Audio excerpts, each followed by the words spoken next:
Assalamualaikum warahmatullahi wabarakatuh. Alhamdulillahilladzi wakafa. Wassalatu wassalamu ala sayyidina Muhammadinil Mustafa wa ala alihi wa ashabihi ahlus sidqi wal wafa. Qala Allah Ta'ala fi kitabihil karim, a'udzu billahi minasyaitonir rajim. Bismillahirrahmanirrahim. Qad aflahal mu'minun alladzina hum fi salatihim khashi'un. Shadaqallahul azim. Sahabat BIM rahimakumullah. Alhamdulillah, kita masih senantiasa diberikan limpahan rahmat dan karunia oleh Allah Subhanahu wa taala sehingga kita dapat bertemu kembali dalam kesempatan yang berbahagia ini. Kali ini kita akan sedikit membahas tentang pentingnya khusyuk dalam beribadah. Di dalam surah Al-Mu'minun, Allah menjanjikan tempat yang mulia, yaitu surga Firdaus, bagi orang-orang yang khusyuk di dalam salatnya.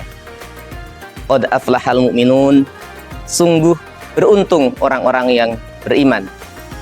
Siapa yang beruntung tersebut? Alladzina hum fi salatihim khashi'un, yaitu orang-orang yang khusyuk di dalam salatnya. Sahabat BIM rahimakumullah. Pertanyaan kita buat diri kita sendiri, apakah ibadah kita, bil khusus ibadah salat kita ini sudah kita laksanakan dengan khusyuk? Kemudian bagaimana sih gambaran salat yang khusyuk itu? Para ulama memberikan definisi khusyuk itu dengan hudurul qalbi wa sukutul jawarih. Khusyuk adalah hadirnya hati dan tenangnya anggota badan ketika melaksanakan ibadah itu. Sahabat BIM rahimakumullah. Di dalam salat kita mengenal dua terme, yaitu terme syariah, yaitu yang berbicara tentang keabsahan salat. Untuk membicarakan tentang keabsahan salat ini sudah dibahas oleh ilmu fikih tentang syarat rukunnya, hal-hal yang membatalkannya, serta sunnah-sunnah di dalam salat itu sendiri. Namun ilmu fikih belum membahas tentang kekhusyuan dalam salat. Yang ini diisyarahkan oleh hadis Nabi ketika menjawab pertanyaan malaikat tentang hadis Arkanuddin. Ada 3 rukun agama, yaitu tentang iman, Islam, dan ihsan. Terme yang kedua dalam salat ini adalah ada dalam ihsan, yaitu anta'budallah ka'annaka tarah fa illam takun tarahu fa innahu yarak. Engkau beribadah, engkau menyembah kepada Allah, itu seakan-akan engkau melihatnya. Jika engkau tidak mampu melakukannya, maka milikilah perasaan bahwa engkau dilihat oleh Allah. Itu adalah kategori khusyuk yang perlu kita pelajari untuk meningkatkan kualitas salat kita. Sahabat BIM rahimakumullah. Menjawab pertanyaan yang pertama tadi, bahwasanya apakah salat kita selama ini sudah khusyuk? Tentunya kita sendiri yang mampu menjawabnya. Kalau kita kembalikan kepada definisi khusyuk, definisi khusyuk adalah hadirnya hati dan tenangnya anggota badan. Artinya betul-betul hati kita ikut salat. Tidak hanya anggota badan kita yang menghadap Allah, berdiri, ruku, sujud, dan seterusnya.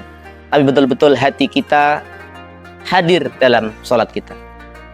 Kalau kita menjawab pertanyaan ini, rasa-rasanya kita masih sangat perlu untuk belajar bagaimana salat yang khusyuk. Menurut Imam Nawawi, sedikit-sedikitnya khusyuk itu adalah kita fokus, kita konsentrasi pada saat kita takbiratul ihram atau saat kita berniat melaksanakan sholat. Apabila pada saat itu kita pun tidak mampu melaksanakannya, maka dapat dikatakan sholat kita belumlah dapat dikatakan sholat yang khusyuk. Karena sebagian dari kita ketika sholat kita laksanakan, biasanya pikiran kita banyak melayang kemana-mana. Ada yang melayang ke tempat-tempat pembelanjaan, ada yang melayang ke pekerjaan, dan lain sebagainya. Sahabat BIM rahimakumullah. Bagaimana sih urgensi atau pentingnya khusyuk dalam sholat ini? Khusyuk dalam sholat ini merupakan inti atau merupakan dari tujuan Allah memerintahkan sholat itu sendiri. Sholat oleh Allah dijamin menjadi sarana untuk kita mampu mencegah dari perbuatan yang keji dan mungkar. Tapi pertanyaannya, bagaimanakah kategori sholat yang mampu menjadikan musalli, mau menjadikan orang-orang yang sholat itu tercegah dari perbuatan yang keji dan mungkar? Tentunya adalah sholat-sholat yang betul-betul khusyuk, sholat yang tidak hanya dilakukan secara formalitas jasad, secara formalitas badan, tapi betul-betul hadirnya hati ikut melaksanakan sholat, atau betul-betul merasakan kehadiran Allah dalam sholat kita. Sahabat BIM rahimakumullah, tentunya banyak tips yang telah diberikan oleh para guru-guru kita, ulama-ulama kita, tuntunan bagaimana melaksanakan sholat yang khusyuk. Di antaranya adalah kita melaksanakan toharoh, bersuci yang menjadi syarat daripada sholat itu dengan sempurna. Apabila kita telah melaksanakan toharoh atau bersuci dengan sempurna, maka itu adalah satu langkah kita untuk menuju sholat yang khusyuk. Namun sebaliknya, apabila toharoh kita atau bersuci kita kurang sempurna, maka sudah hampir dapat dipastikan sholat kita akan banyak mengalami gangguan. Tips yang kedua untuk bisa melaksanakan sholat dengan khusyuk adalah dengan memahami bacaan-bacaan sholat kita. Sehingga ketika kita melafalkan bacaan-bacaan baik yang berupa rukun qauli maupun yang berupa bacaan-bacaan sunnah, kita mampu menghayatinya dalam hati kita sehingga pikiran kita tidak cenderung untuk berkelana kemana-mana.